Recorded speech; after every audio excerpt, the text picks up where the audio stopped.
हाय आदाब सलाम नमस्कार सत श्री अकाल। मैं रोशन कुशवाहा और आप देख रहे हैं times of Sitamarhi. Times of Sitamarhi में आपका स्वागत है। मैं बात कर रहा हूँ मौजूदा बिहार की राजनीति की। जी हाँ, बिहार की राजनीति इन दिनों सभी पार्टियां अपनी अपनी तैयारी में लगी है। तो वहीं पे ऑल इंडिया मजलिस इत्तेहादुल मुस्लिमीन जिस तरीके से तैयारी कर रही है वो काबिल तारीफ़ है। आपने देखा बीते दिनों न्यूज़ से लेकर सोशल मीडिया पे जो बिहार के ऑल इंडिया मजलिस इत्तेहादुल मुस्लिमीन के प्रदेश अध्यक्ष अख्तरुल इमान साहब प्लस आमौर से विधायक है, उन्होंने मीडिया में साफ कहा कि हम तेजस्वी यादव के साथ गठबंधन करने के लिए तैयार हैं। हम गठबंधन में हमें भी शामिल किया जाए, आखिर हमसे अछूत क्यों? क्योंकि तेजस्वी यादव का भी मकसद है सांप्रदायिक ताकतों को ख़त्म करना और हमारा भी मकसद वही है। कंटिन्यू आप देख रहे हैं 20 साल सांप्रदायिक ताकतें की सत्ता है और जो मन में है वो करता है। हर जगह भ्रष्टाचारी चरम सीमा पे है और यहाँ पे मौजूदा जो हालात है बिहार के, वहाँ पे कानून नाम की चीज़ ही नहीं है। आए दिन देख रहे हैं मर्डर, चोरी, डकैती, हत्या, बलात्कार हो रहा है और इस पर कोई शासन प्रशासन की नींद ही नहीं खुल रही है। तो साफ साफ इसीलिए अख्तरुल इमान साहब का साफ तेजस्वी यादव से कहना था कि गठबंधन में हमें भी शामिल कर लिया जाए और जो एक उचित सम्मान होगा वो सम्मान दिया जाए। लेकिन अभी तक कहा जा रहा है 4 से 5 दिन बीत गया है, लेकिन अभी तक आरजेडी की तरफ से कोई रिएक्शन नहीं आया है, कोई ऐसी बातें नहीं आया, कोई ऐसे बयानबाजी नहीं आया है। जब तेजस्वी यादव से पूछा जाता है तो वो गोल गोल घुमा के चले जाते हैं। यानी लोगों को यही लगता है कि शायद अख्तरुल इमाम साहब ने तो बोल दिया, लेकिन कहीं ना कहीं तेजस्वी यादव या आरजेडी महागठबंधन जो है वो अपने साथ शामिल करने के लिए एमएम को तैयार नहीं है।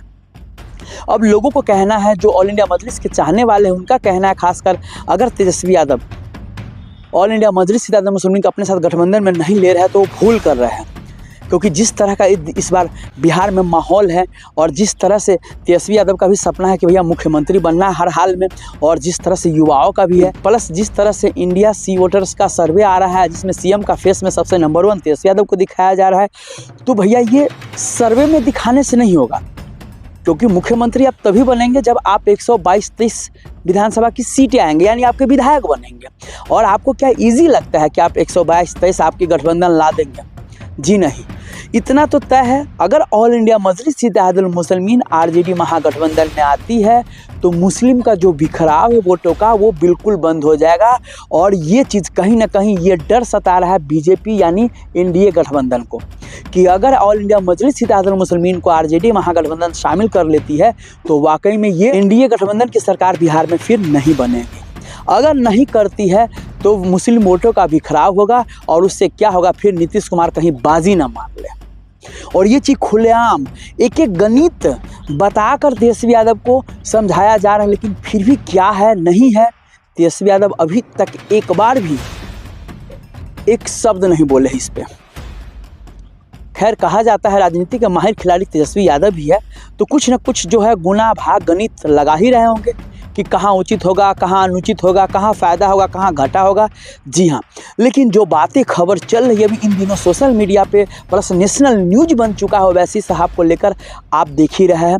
और ख़ासकर जो लोग ओवैसी साहब को कल तक गाली दे रहे थे, आज वहीं लोग ओवैसी साहब की तारीफ़ कर रहे हैं। अब आप लोगों से सवाल है, क्या लोगों का वाकई में नज़रिया चेंज हुआ है या ओवैसी साहब चेंज हुए हैं?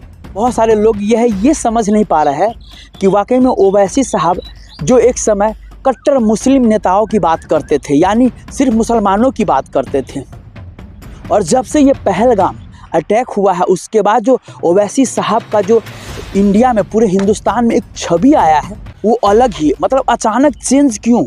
जब से ये पहलगाम पे जो अटैक हुआ है उससे तो वाकई में लोगों का जो है नज़रिया चेंज हुआ ओवैसी साहब के प्रति।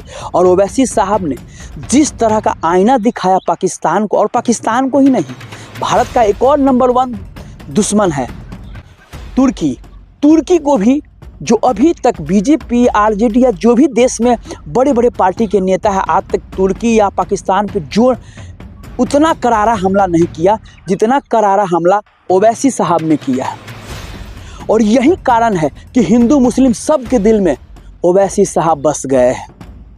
और ये जब से पहलगाम पे ओवैसी साहब खुल के बोले हैं, उसके बाद इंडिया गवर्नमेंट ने जो डेलीगेशन टीम के साथ ओवैसी साहब का भी नाम डाला और ओवैसी साहब भी गए थे अपने हिंदुस्तान का रिप्रेजेंट करने के लिए, उससे तो काफ़ी और हिंदू लोगों में विश्वास बढ़ा है। और यही कारण है, ये गुना भाग देख रहा है जो कहीं ना कहीं आरजेडी मन बना रही है कि नहीं, जो पहले एक छवि था, जी हाँ, जो पहलगाम से पहले ओवैसी साहब का एक छवि था, वो मुस्लिम छवि था। वो लोग जिससे पूछो वो बस वही कहते थे, नहीं वो तो सिर्फ मुसलमानों के नेता है, मुसलमानों की बात करते हैं।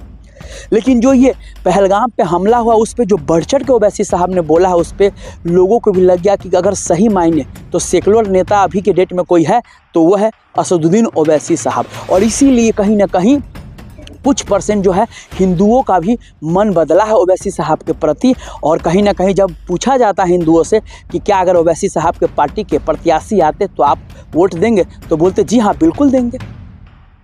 और यही कारण है जो आज लोगों के, जो हिंदुस्तान के हिंदू लोगों का जो नज़रिया चेंज हुआ है, मन बदला है कहीं ना कहीं। अब लग रहा है कि आने वाले दिनों में जो बिहार में विधानसभा की चुनाव होने वाली है, उसमें ओवैसी साहब का अच्छा खासा प्रदर्शन होने वाला है।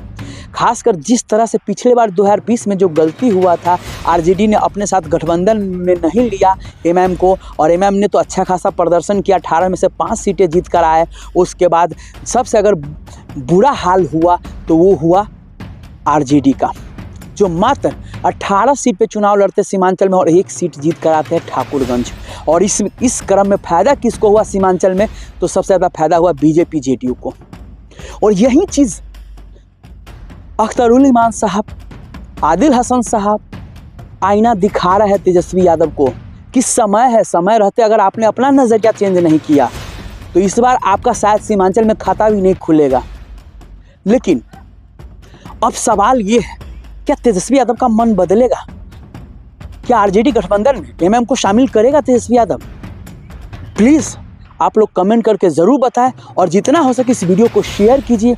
अगर समय रहते तेजस्वी यादव नहीं संभले तो तेजस्वी यादव का लुटिया डूबना तय है, मुख्यमंत्री तो दूर की बात है।